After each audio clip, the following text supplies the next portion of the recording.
नमस्कार। मैं doctor Hariom, retired principal scientist CCS HMSR।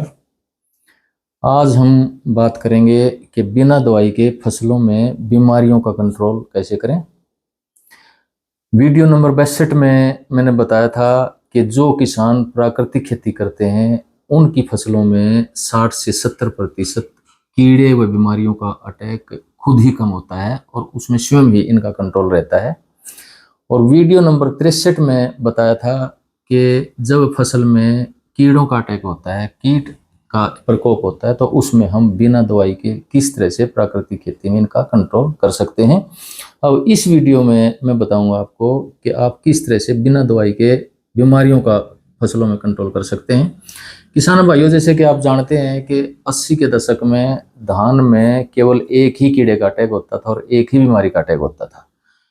जिस साल कीड़े का अटैक होता था बीमारी का अटैक नहीं होता था, और जिस साल बीमारी का अटैक होता था उस साल कीड़े का अटैक नहीं होता था। ये कीड़ा था WBPH, सफेद पीठ वाला तेला, और बीमारी का नाम था बैक्टीरियल लीफ ब्लाइट। जिस वर्ष मौसम खुला रहता था, बारिशें कम होती थी, उस वर्ष सफेद पीठ वाले तेले का अटैक होता था। और जिस वर्ष बारिशें होती थी, बादल रहते थे आकाश में और नमी ज्यादा रहती थी वातावरण में, उस वर्ष बैक्टीरियल लीफ ब्लाइट का आक्रमण ज्यादा रहता था। अब आप देखते हैं कि धान की फसल में 6-6, 7-7 कीड़े और इतने ही बीमारियों का प्रकोप होने लगा है, और जिसके ऊपर किसानों को काफी खर्च करना पड़ता है। अब 2 साल पहले आपने देखा कि धान की फसल में एक नई बीमारी आई थी जिसको राइस ड्वार्फिज्म कहते हैं, यानी कि बौने पौधे, धान की फसल में बौने पौधे आ गए थे, जिसकी वजह से फसल खराब हो गई थी और निसरने में भी समस्या हो गई थी। उत्तरी भारत में पंजाब और हरियाणा में काफी बीमारी आ गई थी और काफी किसानों को अपने खेत यानी कि बीच में ही उनकी प्लोइंग कर दी गई थी, जुताई कर दी गई थी, उनका प्लो अप कर दिया गया था। और अब आप इस साल देखते हैं कि गन्ने की फसल में काफी समस्याएं आई हुई हैं। गन्ने की फसल में जो पत्तियां हैं वो पीली हो रही हैं, और भी कीड़े और बीमारियां कई तरह का प्रकोप हो रहा है, और गन्ने की फसल बढ़ नहीं रही है, उसकी बढ़वार सही नहीं हो रही है, और किसान इसके ऊपर भी काफी खर्चा कर रहे हैं। यहाँ तक कि ऐसा है कि वो दवाइयों के अत्यधिक प्रयोग से भी समस्याएं घट नहीं रही हैं, बढ़ ही रही हैं। इसके अलावा तीसरा आप देखते हैं कि कपास में बीटी कपास में भी कीड़े और बीमारियों का प्रकोप लगातार बढ़ रहा है, और दवाइयों के प्रयोग के बाद भी इनका कंट्रोल नहीं हो रहा है। तो अब हमें सोचना पड़ेगा कि जो रासायनिक विधि से हम कंट्रोल कर रहे हैं, इससे समस्या दूर नहीं हो रही है, बल्कि इससे समस्याएं बढ़ रही हैं, कम नहीं हो रही हैं। तो इसमें प्राकृतिक खेती में जो इलाज बताए जाते हैं उन पर हमें देर सवेर आना ही आना पड़ेगा।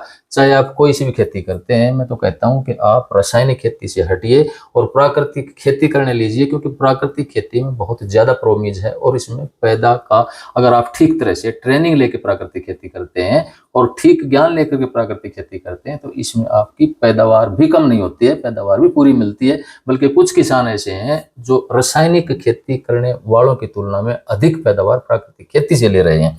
तो इसका कैसे हम बीमारियों का कंट्रोल कर सकते हैं? एक तो इसमें खट्टी लस्सी का प्रयोग होता है। खट्टी लस्सी ये 5 से 7 दिन पुरानी होती है। इसमें कोई हम बर्तन में, जैसे कोई घड़ा हो, उसमें खट्टी लस्सी को डाल करके छोटा सा कोई तांबे का बर्तन या तांबे के तार डाल देते हैं, और इसका जब हम स्प्रे करते हैं तो 3 से 5% लेकर के इसका स्प्रे कर सकते हैं। और स्प्रे करते टाइम इसमें 30, 40, 50 ग्राम हम हल्दी का पाउडर भी प्रयोग कर सकते हैं, जो बीमारियों को कंट्रोल करने में मदद करती है। और दूसरा है इसमें जीवामृत का प्रयोग। जीवामृत में गोबर और गौमूत्र दोनों प्रयोग होते हैं, और इनमें भी जो बीमारियां हैं उनको कंट्रोल करने की क्षमता होती है, क्योंकि जो बीमारियां हैं, जो गोबर और गौमूत्र में एंटीबैक्टीरियल, एंटी फंगल और इस तरह की जो एक एंटीऑक्सीडेंट, ये क्वालिटीज होती हैं, प्रॉपर्टीज होती हैं, जो बीमारियों को कंट्रोल करने में मदद करती हैं। और पौधे के अंदर बीमारियों के प्रति जो एक सहनशीलता है वो भी इसमें पौधे के अंदर पैदा करती हैं, और अक्षमता पौधे की बढ़ जाती है, इनको कंट्रोल करने में इनका प्रकोप कम हो पाता है। तीसरा इसमें यूज कर सकते हैं काऊ यूरिन और जीवामृत की कितनी मात्रा हम प्रयोग कर सकते हैं? जब पौधा छोटा होता है, 2 से 4 पत्ती होता है, तो इसमें 5% का प्रयोग करें। इनमें जो भी प्रयोग करें आप 5% का प्रयोग करें, और जब फसल बड़ी होने लग जाती है तो 5 से 10, 15 और 20% तक हम इनका यूज कर सकते हैं, इनमें से किसी एक का। तो उसमें भी हम जो है बीमारियों का काफी हद तक कंट्रोल कर सकते हैं। जो एक और जो चीज एक इफेक्टिव मिली है वो है डेयरी वॉश। डेयरी वॉश क्या होता है कि जैसे हमारी डेयरी होती है, डेयरी के अंदर पशु हम बांधते हैं, तो डेयरी के साथ में एक जो गड्ढा खोद देते हैं, उसमें जो गोबर और गोमूत्र इकट्ठा हो जाता है, और डेयरी का जो पानी है, जैसे पशुओं को नहलाते हैं या जो डेयरी को वॉश साफ करते हैं, तो वो पानी भी उसी गड्ढे में चला जाता है। और जब वो पानी जो एक वो जब इकट्ठा होता है, गोबर गोमूत्र और जो पानी जो उसमें इकट्ठे होते हैं गड्ढे के अंदर, तो ऊपर जो इसमें वाश हो जाता है, जो डेयरी वाश होता है, जो पानी होता है, उसी को सिंचाई के साथ, सिंचाई के पानी के साथ हम प्रयोग कर सकते हैं, और उसी को छान के हम स्प्रे भी कर सकते हैं बीमारियों में।